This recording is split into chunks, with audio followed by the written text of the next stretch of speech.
What's up, guys? So, a common question I see asked very frequently in a lot of times in the Facebook powerlifting groups, but it gets asked on here occasionally too.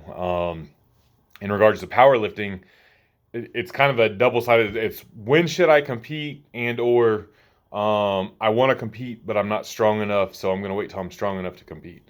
So I'm going to answer and explain just when should you should compete now. If you want to compete at some point, you have the itch, the desire to compete, just do it. Go sign up for a meet right now. Right now. Do it. Right now. Do it. What are you waiting for?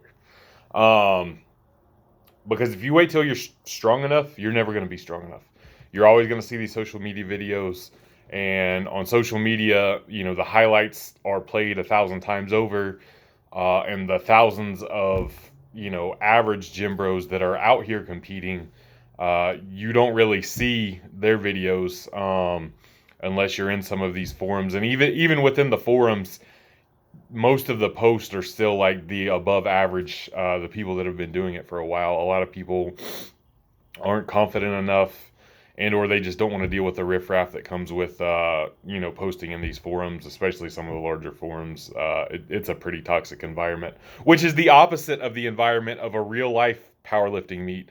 If you go to an actual powerlifting meet, they are extremely wholesome, and if you are a first time competitor, there's like this signal in the experience, like the strongest person there has a radar for newbies, and they are going to take you under their big wing and show you the ropes, and they are going to cheer extremely hard for you on your attempts and help you with your warm-ups and all this stuff, because this is what happens at a local level meet, which is what you're going to go to.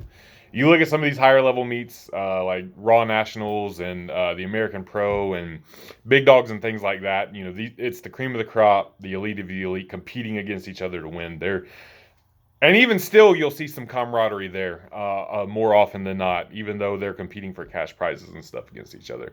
But at a local level meet, it's a good time. A lot of people hanging out and hitting some big lifts. There may be a couple people there that are taking it a little more serious, which is fine. But generally speaking, it's a pretty relaxed and fun environment. So you should compete now. And I've been rambling. The biggest reason is to get meet experience, because meet days are chaotic. When you're lifting in your gym, you get to warm up with the equipment you're used to, at the rest periods you're accustomed to. Maybe your gym stereo plays the music that you want to play. Things like this. It's extremely comfortable and mundane and repetitive and habitual. A meet day is not going to be that. You're going to be sharing a warm-up area with people you don't know, you've never met before. There may be some loading and unloading of plates, whereas typically you're just, rising bar your warm-ups. You may have to wait longer than you normally do to warm up. You may have shorter rest periods in your warm up than you normally do. So there's that aspect of it. There's the one thing I tell everybody when they say, "Hey, it's my first meet. What are the things I need to know?" Find out where the bathrooms are before you have to go to the bathroom. That's another thing. You're not going to be at your gym. You're not going to know where the bathrooms are.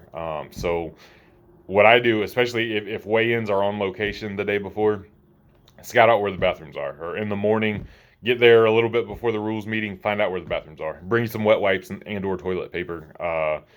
Everybody's going to pre-workouts. You know how that goes. It is not uncommon for venues to run out of toilet paper. So bring your own. Find out where the bathrooms are. Bring your own toilet paper. These are things you don't know until you've done meets or you subscribe and watch my videos, because I'm telling you. But there's a chaos to meet days, and that's just part of it. You have to listen for the announcer to call your name. So maybe you don't want to have your headphones on like you normally do, getting amped up. You may or may not have a handler with you to do these things for you. So that's something to keep in mind. If you can take an experienced handler with you, that can certainly be a help. It's not necessary. But what if one of your wrist wraps breaks or something? It's not catastrophic, but you're used to those wrist wraps being on. Did you bring an extra pair?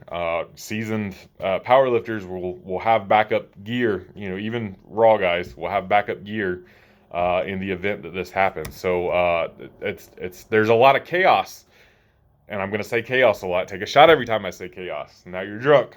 You're welcome. But these are things that you learn with experience.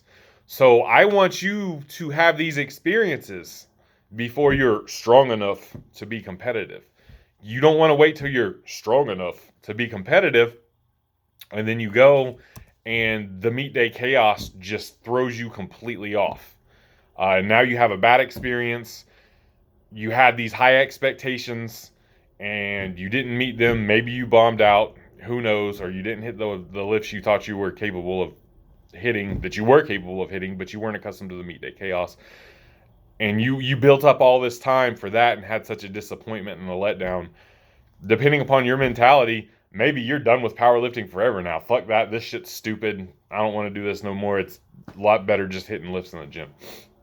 But if you get in the meets and you get that meet day experience and you learn to become one with the chaos, by the time you are competitive, these things are second nature. Now, not only are you strong and capable, but you've dealt with the chaos of meet days, the weigh-ins, the rehydrating, a long day, a short meet. These both have their different challenges. How to eat and stay hydrated in both of these scenarios, or in between. Seeing a lifter get catastrophically injured the attempt before yours. If you're competing in wraps, having to unwrap your knees and then get them rewrapped.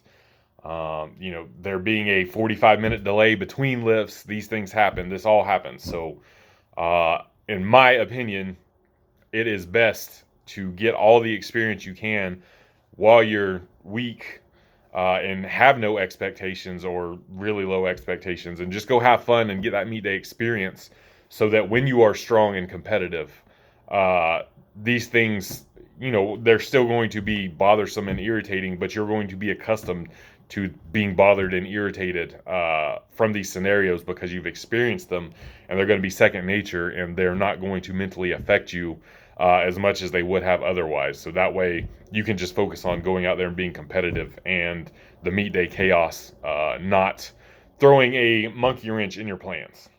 Peace!